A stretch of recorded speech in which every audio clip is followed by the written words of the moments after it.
Hello, my name is Reuben Smith. Today I'm going to be reading to you from my book, Solutions, A Relativistic Field Theory, which contains a theory of everything.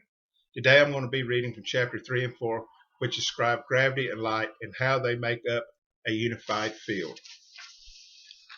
Do gravitons exist? The graviton is a hypothetical, mythological particle which has no mass. According to modern accepted theory, gravitons jump from one object to another and cause more gravitons to exit the other side of the object in the opposite direction. Now, common sense would lead one to believe if a particle leaves an object, it would have to diminish in mass if it caused an equal and opposite action like a rocket engine. Gravity is not caused by a graviton, but a force field made up of two-dimensional planes of the same charge, and therefore these planes are exactly parallel or at right angles with each other. Any more than 90 degrees in one plane would be closer on the side with an angle less than 90 degrees.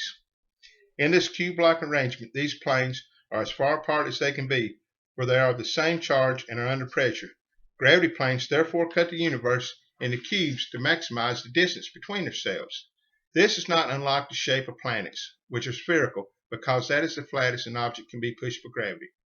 A two-dimensional object has no mass and can affect a three-dimensional object, while a three-dimensional object cannot affect a two-dimensional object. This is why all the particles except the graviton have been discovered. Gravity planes are the true source of gravity. They are generated by the force of every star pushing against the fabric of space energy, or as we call it, gravity. This energy cannot leave these stars in a fluid-like flow because gravity is holding it in a spherical shape. Instead, the energy of each star in the universe pushing against gravity exits the stars in planes that make up the field of gravity, just like the ones they're trying to escape. These gravity planes are not unlike two-dimensional knife blades, which can pierce the force of gravity, for two-dimensional objects have no mass. These planes cut the universe up in perfect cubes until solid matter comes in contact with them. Then the size of these cubes decides the size of atoms. When these planes of force come in contact with atoms, they are hindered as they make their way between the atoms. Some are deflected and have to share the same pathways. Being two-dimensional, when they merge into each other, they still have the same mass as a single plane, for they only have two dimensions. This leads to an imbalance of pressure on each side of an object. This means there are more planes pushing down on you than up. The planes pressing up being compressed together but gaining no mass, for they're two-dimensional, while the ones pressing down are not compressed. This difference in pressure in this field is what we call the force of gravity. The vastness of empty space lets these gravity planes align almost perfectly until they contact objects which have mass. In a corner of these cubes in space, a node of energy forms. We call these nodes photons. When these planes come in contact with positive matter, their paths are hindered and some of the planes merge. This causes more energy to be trapped in the nodes formed in the corner of these cubes and causes a phenomena we call electrons. No one has ever seen an atom. Even so, we imagine the atom as being a small solar system in appearance. The atom is really cube-shaped in appearance, each corner filled with electrons from the energy of the gravity field.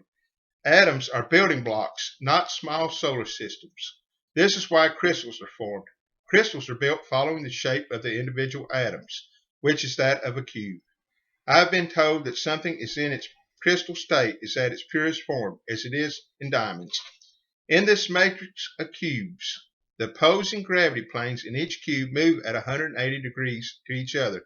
The cause of this movement is that the planes that form the gravitational field have a negative charge. The only way two parallel planes can move away from each other while staying parallel at the same distance is sliding 180 degrees away from each other. This is why we perceive the universe as having three dimensions, x, y, and z. The cubes that gravity cut the universe into have edges as well as nodes in the corners. Energy is vectored off the edges of these cubes. This causes extra internal dimensions, which are subatomic, therefore are not perceived as the three dimensions x, y, and z are.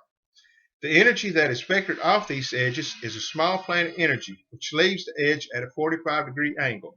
It then forms a vortex, which is similar to a fish hook. In one direction, it will hook with other dimensions. In the other direction, they will cause a separation. There are 8 edges on a cube and 3 dimensions, x, y, and z, that we perceive. This adds up to 11 dimensions, the very number of dimensions that string theory predicts there should be. You see how the energy vectors off and forms a dimension similar to a fish hook, subatomic dimension. The movement of these planes in object directions are also responsible for Newton's first law. An object remains at rest or continues to move at a constant velocity unless acted upon an external force. When a proton is accelerated and its speed changes, its location in the middle of its cube is changed.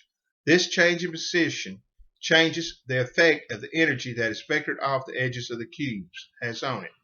This change causes its speed and vector to change according to its relative distance to the sides of the atom, or as I state, the cube.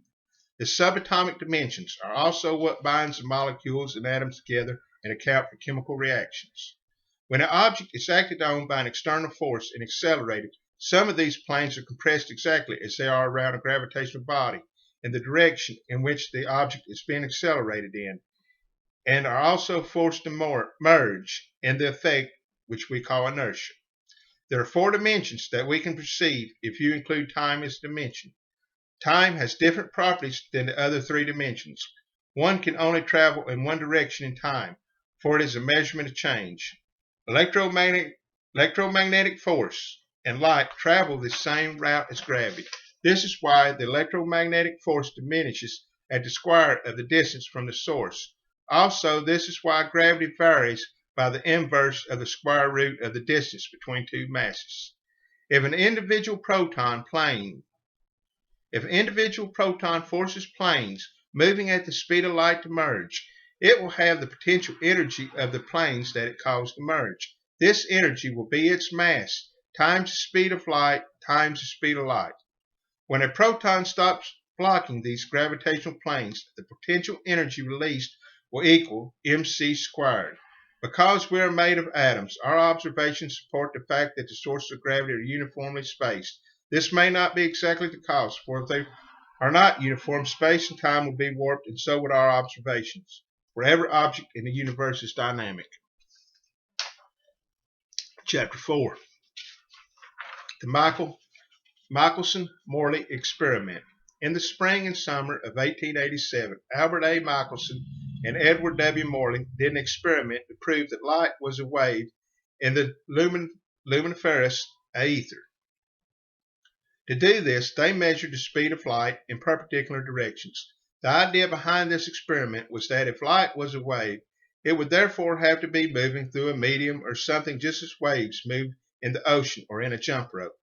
The Earth moving through space had to move through what was then called the aether, the substance for which light traveled as in a wave.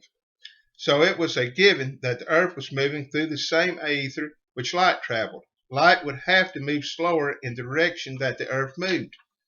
When this experiment failed, it started a revolution in science and led to the relativistic theory of light proposed by Einstein, that the speed of light was a constant in a vacuum from any point of view.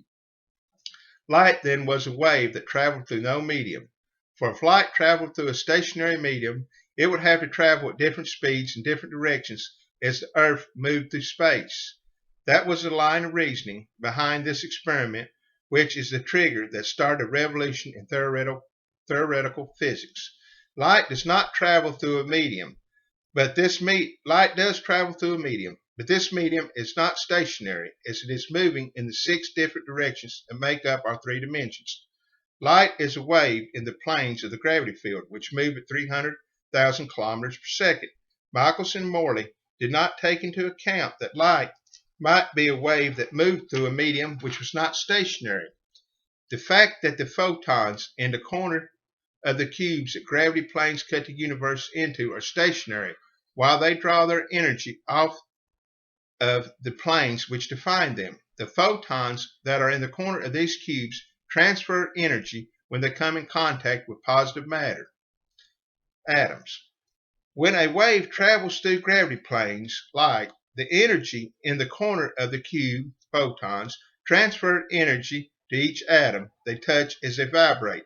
This energy is replenished at the speed of light from the planes that cube the universe. The energy of the waves, light, in the gravity planes is transferred to the atoms by the way of the photon, the energy in the corner of the cube. Light moves through a medium, which is partly stationary and partly not.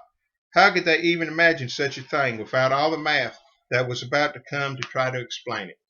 The planes that make up the gravity field move at the speed of light, which is the pressure of the universe. The photons are in the corner of these cubes are stationary, as anything in the universe can be, for the whole universe is dynamic.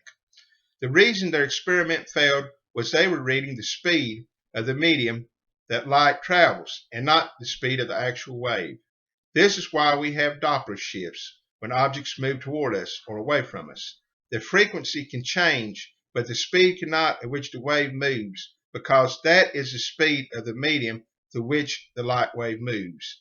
The field of gravity that cuts the universe into cubes is a unified field, one made of light and gravity. Thank you for listening.